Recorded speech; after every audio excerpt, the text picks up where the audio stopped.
Amen. Pakika-congratulate nga po yung katabi natin. I'm glad you are here. Amen. Praise the Lord. Sa sobrang init ng panahon, parang ang hirap lumakad, ang hirap maglakad dyan sa no? Kaya, praise the Lord. We are glad you are here po.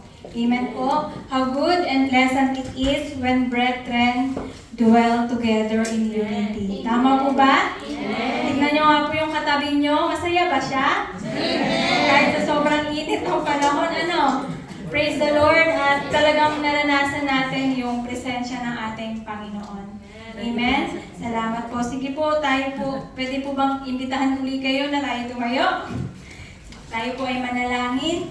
Panginoon na makapangyarihan sa lahat ng bagay, pinupuri ka namin at pinapasalamatan, Lord, sa hapong ito. Salamat, Lord, sa buhay ng bawat isa, Panginoon, na naririto, Father God. Salamat, Panginoon, sa kalakasan, Panginoon.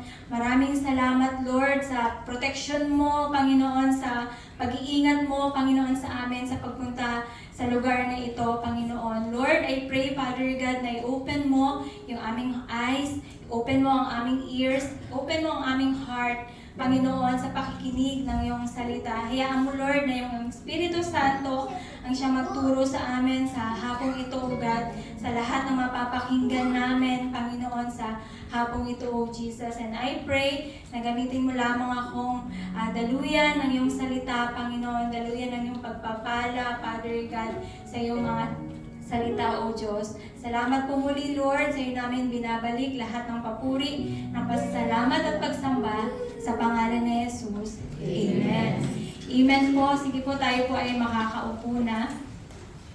Sige po, ang ating pong team verse or verse sa hapong ito ay makukuha po natin siya sa Acts 4, verse 32 in ESV version. Sabi po doon, now the full number of those who believed were of one heart and soul. And no one said that any of the things that belonged to him was his own, but they had everything in common. So before po tayo mag-proceed sa ating topic, let us see po kung ano ba yung nangyari. What happened before mag-come up po dito sa ating teksto. Sige po, sa next slide po, tignan natin kung ano yung background ng ating text ngayon. So para mas lalo po nating maunawaan. Sabi dito, yung background, from chapter 1 po siya. Hindi ko na po babasahin, so ito lang po ay brief na ating background. In Acts 1 verse 8, sabi doon yung the mission. Jesus says, you will be my witnesses. So, ibig sabihin na before Jesus ascended to heaven, bago ang ating Panginoon ay mag-ascend sa heaven, He gave His disciple a mission. Ano ba yung mission? To tell the world about Him. In Acts 2, verse 4, sabi doon, the Spirit. So, yung the Holy Spirit comes and the church is born. So, kung sa Acts 2, kung aanhin po natin, babasahin po natin yung Acts 2, basahin na po natin sa bahay, no? Pag may time po tayo, at the day of Pentecost, yung Holy Spirit po came upon sa mga believers. Ano po bang ibig sabihin no? Sabihin na God Himself came to dwell in His people. And yung Spirit na yon, ito yung nag-empower sa mga disciples people or sa mga tao to serve Christ. And the church was born. And Acts 2 verse 44 to 47, sabi po doon, the believers begin living together, sharing, and caring. So, immediately, di ba, sabi kanina na yung Holy Spirit comes and the church is born. So, after being filled with the Holy Spirit, yung mga believers po doon, they started caring for one another. Yung works of the Holy Spirit, ito po yung nagtulak sa kanila para i-care ang bawat isa. And same like us. Amen po, we care for one another. Nagkikinikare mo ba yung katabi mo? Amen. Or tinuturing mong kaaway? So, kinikare natin ang bawat isa. So, ibig sabihin na believers belong to spiritual family. We belong to spiritual family. Lahat po tayo ay belong sa spiritual family. Amen po? Amen. And in Acts 3, the power. Ito po yung power. Ano po ba yun? Yung lame man is healed in Jesus' name. So, yung Peter healed. Si Peter po, inil niya yung lame man or yung lumpo na tao na kung saan siya ay lumpo since birth. Yung sa pagkapanganak niya pa lang, lumpo siya. And Peter healed a man who had been lame from birth. So God's power was being displayed publicly. No, yung kapangyarihan ng Panginoon ay na-display publicly. And yung miracle na yon, nag-point yon sa people, sa mga tao, sa ating Panginoon. Yung nakita nilang miracle, nakita nilang kagalingan doon sa lumpong taong yon, ay yung nag-point sa mga tao sa ating Panginoon. And Acts 3, the Gospel. Peter preaches Jesus and calls people to repentance. And after nun, after na si Peter nag-preach ng gospel, doon nakaranas siya ng opposition. Si Peter and John are arrested and threatened. So yung mga religious leader during that time, they wanted to stop Peter and John to spread the gospel, to share the gospel, to share the good news. So yung mga religious leader, ayaw nila na mag-share sila Peter and John ng good news. So dito ba may nag-stop sa atin mag-share? Wala naman, di ba? Wala pa naman tayo naririnig na stop mo yung pag-share ng gospel. And Acts 4 po, the same time po, after si Peter and John are arrested, nandoon yung boldness. The believer pray for courage. Nung after nila Peter, ni John, na i-release sila sa kulungan, kasi nakulong po sila dahil sa pag-share nila ng word. So, si Peter and John returned to the believers. At notice po natin no, na itong mga believer na to, hindi sila nag-pray about sa safety nila Peter, nila John. Hindi nila pinag-pray yung persecution na ma-stop.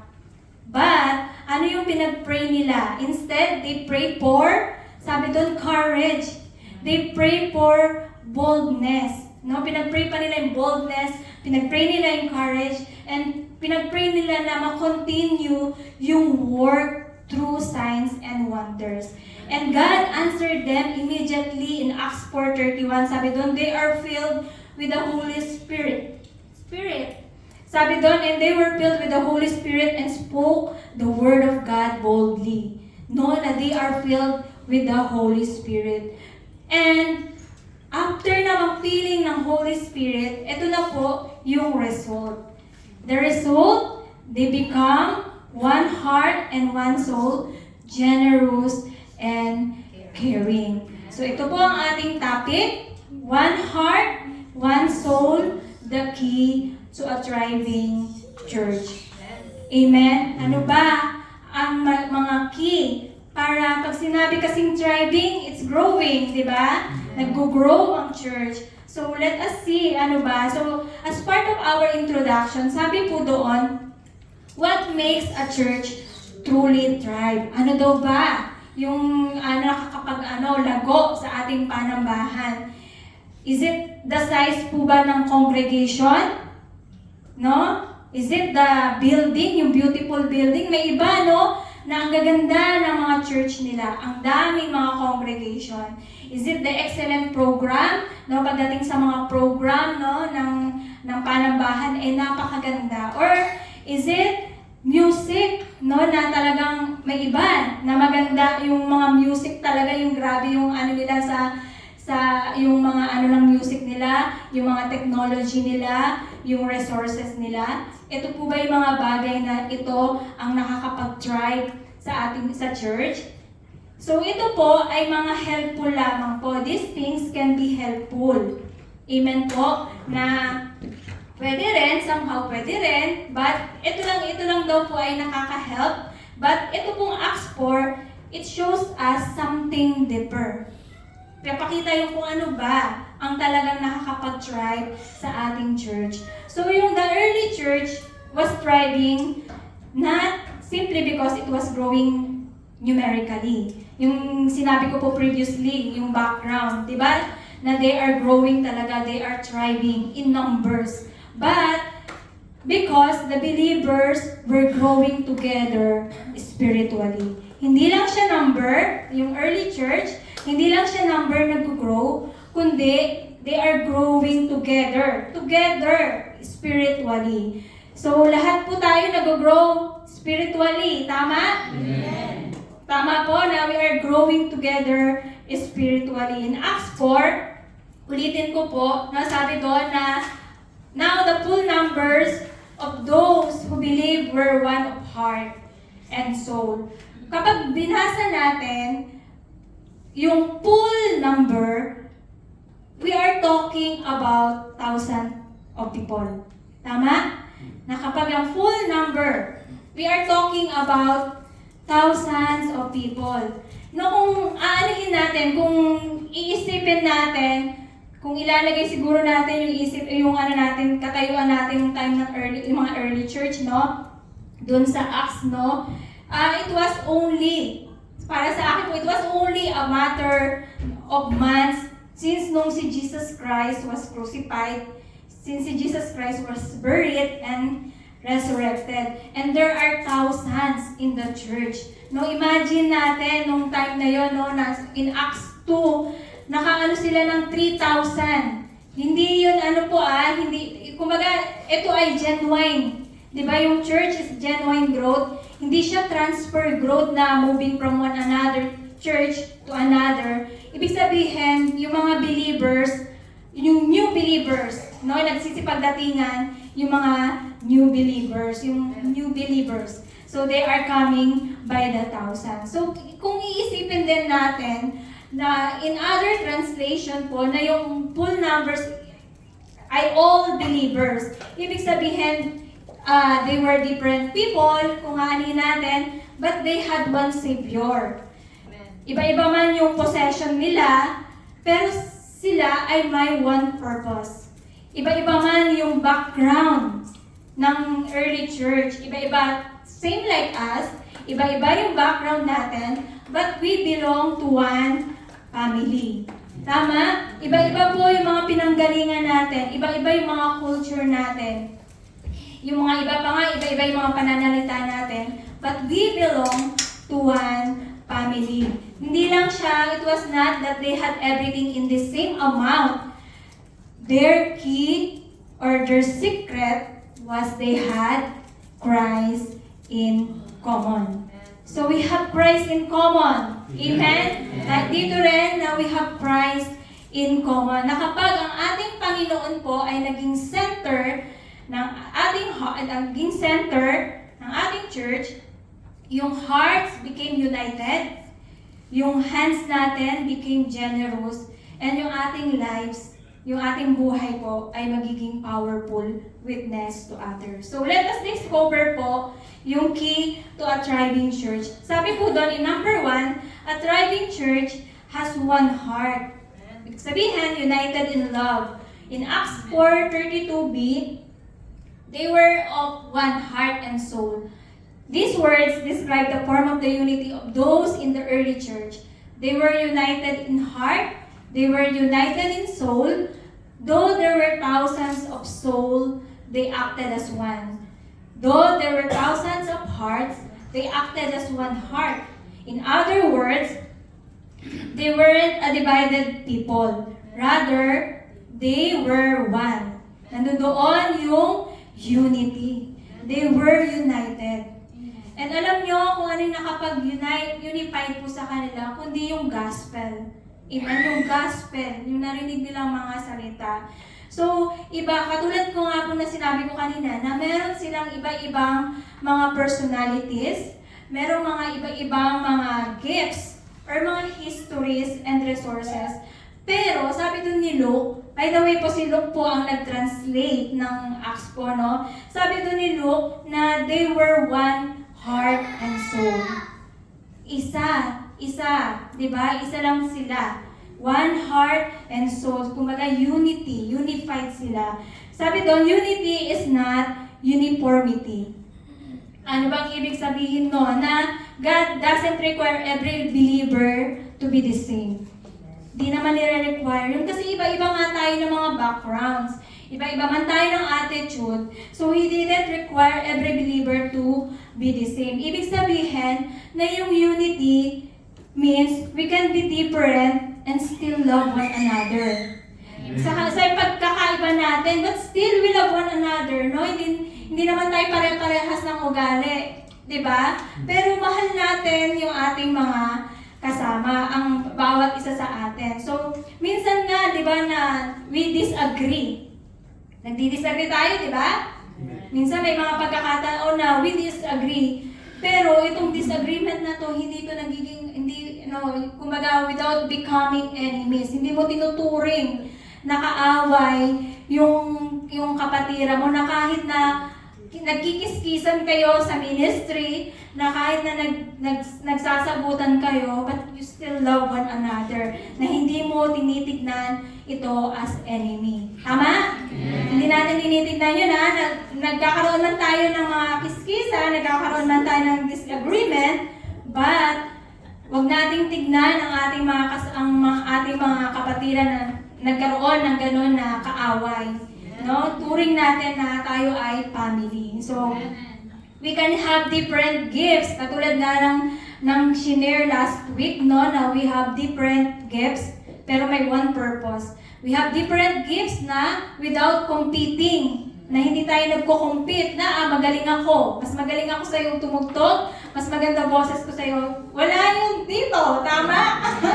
Humble ang mga tao dito. Amen. Praise the Lord. So, we can have different preferences without creating division. So let us promote unity, not division. Amen? Na yung ating dapat yung ating heart ay we are promoting unity, not division. Bakit? Kasi si Jesus is greater than our differences. A thriving church, next po, a thriving church protects its unity. Thriving church protect its unity. So, kapag si enemy, alam niyo po, di ba si enemies, sabi doon, no, na ang kaaway ay parang roaring lion. No, na nag-iikot-ikot para ano bang tawag doon, mga gatas? Napatawa ko lang kayo. So, yun, he is roaring lion, no? Naghahanap siya na masusulog ba yung tawag doon? Basta ganon. Yung enemy knows that, alam ng kaaway, na kapag ang divided church, it is a weekend church. Tama, no? Na kapag ang church ay divided, ibig sabihin, ito po ay, yung kumaga nahinang church. Kaya kailangan nating i-guard yung ating heart, i-guard yung ating relationship with one another, na huwag nating hayaan na yung small offense maging big division. Wag yun. Amen?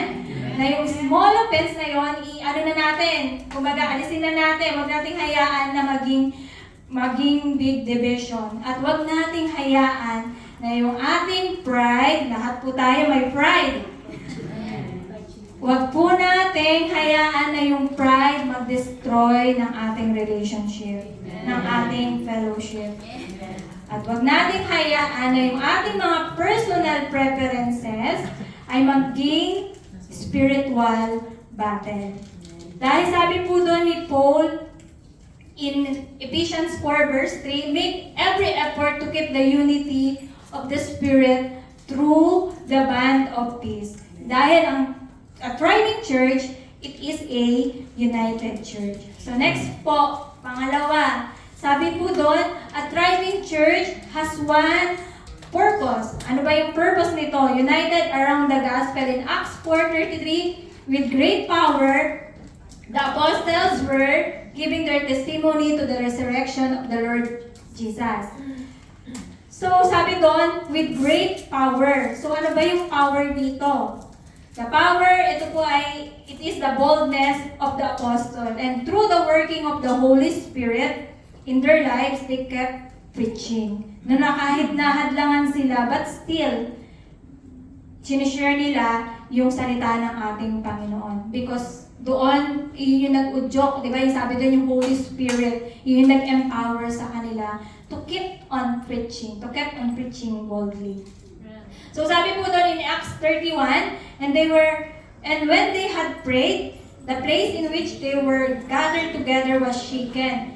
And they were all filled with the Holy Spirit and continued to speak the word of God with boldness. So ibig sabihin, yung boldness po, it is a outworking po siya ng Holy Spirit in our lives. Amen po? Amen. Praise the Lord. So next slide. We as a church, hindi lang po tayo nagsisimple na gathering or socialize, no? Hindi lang po tayo nakikipag-socialize sa bawat isa. But, sabi doon, the church had a mission. Ano po ba yung mission natin? To make Jesus known. Sabi doon, make Jesus known. The gospel was at the center of our community. Amen? Na sabi doon, yung thriving church asked, how can we glorify Jesus? How can we reach people with the gospel? How can we make disciple? Ito daw po yun, no? Dahil meron po tayong isang purpose lang. Amen? Na i-share natin yung salita ng ating Panginoon that make Jesus known. Amen po? So next po, a thriving church experience great grace. And great grace was upon them all. In Acts 33b. So sabi doon, grace, great grace. So sabi doon, grace is the only explanation that makes sense about community in the book of Acts. The only way that you have unity in the church is by God's grace. Tama? The only way that you have power in preaching, in sharing the Word of God, is through God's grace. Dahil sa biyaya ng ating Panginoon. Amen? Naranasan po natin yung grace ng ating Lord. Tama po? Naranasan po natin. So, ibig sabihin na yung grace dito is not simply something they talk about. Grace was something they experienced at ito po yung nakapagbago ng buhay ng early church. So, ganun din po tayo, no? Na hindi lang, it's not simply something na pinag-uusapan natin, but we experience, gaya nga sinabi ko kanina, na-experience niyo po ba yung grace, yung grasya ng ating Panginoon? At yung grasya ng Panginoon ay ito yung nakapagbago sa atin. Amen po? Sabi doon alam niyo po yung sa Book of Acts, ito po ay testimony ng revival. Testimony ng revival. Alam niyo yung revival? Alam niyo po yung revival? Amen. So, kung babasahin natin doon, na makikita natin kung paano yung revival works. And they come as a result of God's grace through the working of the Spirit of God. No, great revival yung nangyari doon sa the book of Acts. Na nakareceive sila ng forgiveness, nakareceive po sila ng salvation, nakareceive sila ng mercy. And because they had received grace, they began to extend grace to others. Hindi lang nila sinolo. Kumbaga, in-extend pa nila. So, next slide po. Sabi doon, grace changes people. Na kapag naunawaan po natin na how much God has forgiven us, naunawaan po ba natin kung paano tayo pinatawad ng ating Panginoon? Kung gaano tayo kamahal ng Panginoon at pinatawad tayo? Amen. So, we become more willing. Kung tayo ay naunawaan natin how much God has forgiven us, we become more willing to forgive. Tama? Amen. Na kahit na nasasaktan tayo, no? Magpatawad tayo. Kasi naranasan natin, experience natin yung kapatawaran ng Panginoon. No? May kasabihan nga, no, na ang Diyos nga nagpapatawad. Ikaw pa kaya? So kung ang iisipin talaga natin, no, kung gaano tayo pinatawad ng Panginoon, we will become more willing na magpatawad din. Na kahit na masakit yung kanyang ginawa. So talaga magpapatawad tayo. At kapag naunawaan natin na how generous God has been to us, magiging generous din tayo. Tama? And kapag naunawaan din po natin na kung gaano yung patient ng ating Panginoon sa atin, grabe. Tama? Grabe yung patient ng ating Panginoon sa atin, sa ugali pa lang natin. Tama po? So, we become more patient din po sa iba. Amen? Na yung patient talaga ay napakahirap ma-earn. Tama po? Mahirap talagang ma-earn ang patient. Pero sabi doon na kapag naunawaan mo yung patience ng ating Panginoon toward us, we become more patient with others. Sabi doon, grace received becomes grace released. A thriving church is not a church full of perfect people. Hindi daw po siya perfect. We are not perfect. Sinong perfect dito?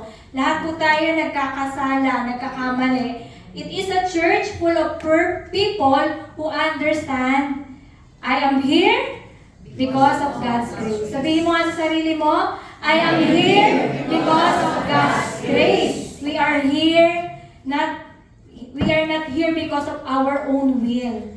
But we are here because of God's grace. We are standing because of God's grace. Amen?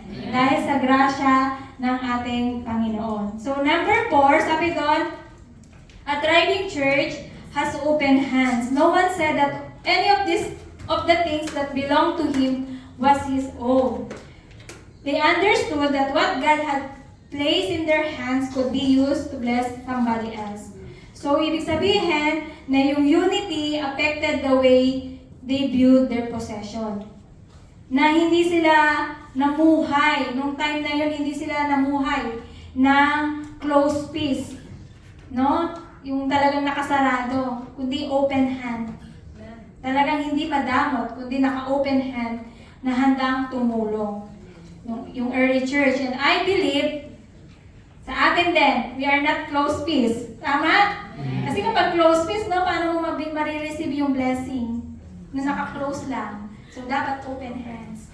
Amen? So, sabi doon, a thriving church is generous because it understands everything we have ultimately comes from God. We acknowledge na lahat ng meron tayo, anuman yan na meron ka, ay nagmumula sa ating Panginoon. Kaya let us think about, no, na ano ba, gusto kong tanong sa inyo to, na what God has placed in your hands. Ano ba yung inilagay sa'yo ng Panginoon sa kamay mo? I want you to ask, I want you to, answer po yun.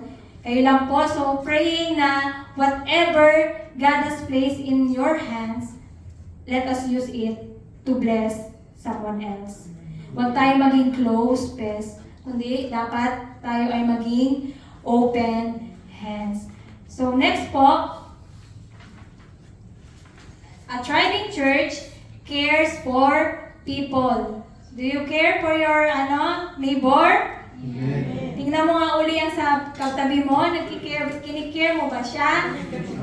Kahit hindi mo siya kakilala or hindi mo siya nakakasama everyday. Do you care for her, for him? Amen. Sabihin mo nga sa katabi, I care for you.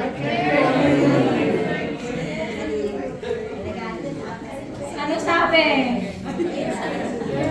Totoo ba? Tingnan nyo nga sa mata. Mata dapat. Kasi nakikita daw talaga yung pagkikare sa mata. Mata sa mata. So we care for one another. Sabi doon, no one left behind.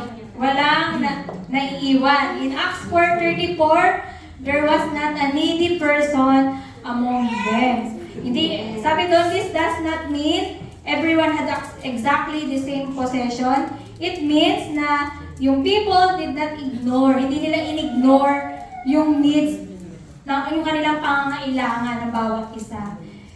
Na nakita nila yung need ng bawat isa and they responded. Nakita nila yung someone is struggling and tinulungan nila. Ganon din tayo, no, na kapag nakikita natin na ang ating kapatid ay nag-struggle, anong gagawin natin? Papabayaan na lang. Bahala ka na dyan, kaya mo yan. No, hindi pwedeng ganon. So sabi doon na Thriving Church cares for people. Huwag nating hayaan na kapag nakikita natin struggle na ang ating kapatid, let us help them. Huwag nating sabihin na kaya niya na yan, malaki na siya. Diba? Malaki na. So, kapag nakikita rin natin na someone is lacking, let us share. Tama? Mag-share tayo dahil ito po ay biblical community. The church should be a place where people belong. Nung kayo ba ay bago dito, ano po yung napil nyo nung pagkapunta nyo dito? Sige nga. Nahiya? Ano ba? Yung pag-welcome ba sa inyo? Ano ba? May inis na ba kayo? Umupo ka na lang ba sa tabi mo na wala nang pumapansin sa'yo? Ang hirap siguro nun, no? Na kapag pumasok yung bago ka lang pagpasok mo, walang pumansin sa'yo, hindi ka nababalik. hindi ka pinansin eh. So sabi doon, the church should be a place where people belong. Una, talaga kapag bago ay nahihiya. So tayo mga matatagal na, kapag nakita natin na may bago, anong gagawin natin? Pabayaan na lang. Huwag nang pansinin.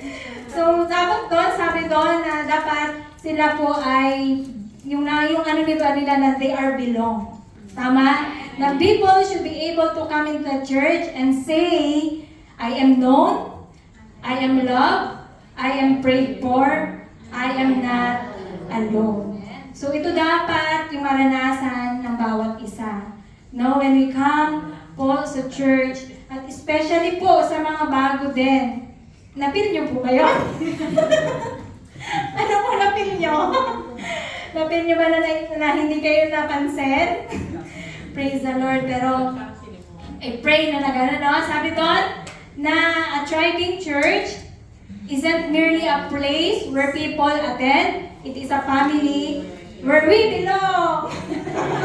We belong to one another. Amen? Ano lang, tatahimik nyo. Hindi naman, GMA to. We belong. We belong. So last, ito na po ang pinaka-hihintay natin. Sabi doon, a thriving church lives for something bigger. So, dapat tayo ay naglilive for something bigger. We aim bigger for kingdom purpose. It was distributed to each as any had need. A thriving church is not centered on itself, but on God's kingdom and the need of others. The early believers understood that everything they had belonged to God and was to be used for His purpose. Their focus was not personal comfort, but kingdom impact. In Acts 35 po, sabi doon, ni-reveal po dito na yung church, they care deeply for one another.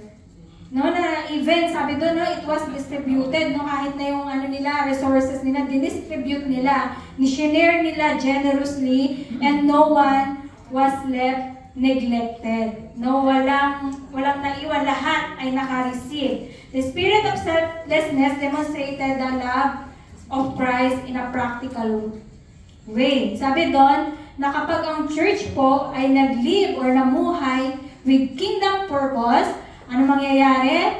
People become more important than possessions. Ministry become more important than personal preferences.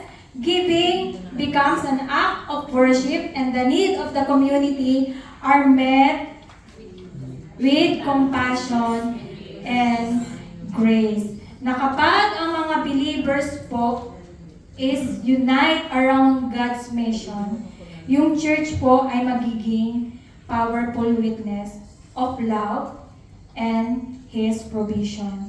Next po, sabi doon, a thriving church grows when its member live for God's kingdom and the good of others rather than their own interest. So, ibig sabihin na tayo, hindi, kumbaga, yes, we care for ourselves, but i-care din natin yung interest ng bawat isa. Amen po? So, let's wrap up po. In conclusion po, sabi doon, a thriving church has one heart, united in love, one purpose, centered on Jesus, great grace, transforming lives, open hands, generous toward others, caring family, where no one is forgotten, a kingdom mission, using everything God has given for His glory. Amen po. Alam niyo po yung early church, they are thriving again. Sasabihin ko po ulit na they are thriving because naunawaan nila yung something powerful. Ano po ba yun? Na we belong to Christ, therefore, we belong to one another. So, do you want our church na mag-thrive? So, anong gagawin natin? Anong gagawin natin? Tatahimik na lang tayo. Hindi tayo mag-share. Sabi doon na let us become po a church, a kind of church described in Acts 4. Sabi doon, yung sa Acts 4, they having one heart, they having one soul, one Savior, one family, and one mission. Amen? Na kapag ang church daw po, tayo pong mga naririto, na kapag tayo ay sinapamuhay po natin yung bagay na yon is the world can see something beautiful. Ano po ba yung beautiful? Na yung gospel, hindi lang siya not something to preach, kundi ito po ay naisapamuhay natin. No? Yun yung something we live. Amen? Sabi doon, a thriving church is built when believers are of one heart and one soul, united in their love for Christ and for one another, when there is unity in purpose, faith, and service. The church become a powerful testimony of God's presence and grace. Gusto niyo ba na tayo ay lumago? Amen. Gusto niyo ba na yung mga upuan na yan ay mapuno? Amen. Ano pong gagawin natin? Ulit. Ha? Ayaw mag-invite. I-share natin ang gospel. Mahirap po ba? Hirap? Parang hindi nagsasalita, mahirap ba? Mahirap ang gawin itong mga bagay na ito. Pero sabi doon, no, by God's grace, dahil sa biyaya ng ating Panginoon, and through the works of His Holy Spirit, magagawa po natin yan. Makakaya natin yan. Amen? Amen. Sama-sama. Sabi doon, no, let us, talagang tulong-tulong po. Amen? So, sige po, tayo po ay tumayo. Salamat sa Lord sa hapong ito. Hallelujah, Lord. Hallelujah, Jesus. Hallelujah. Panginoon, patuloy kami na nagpupuri at nagpapasalamat sa iyo, O Diyos.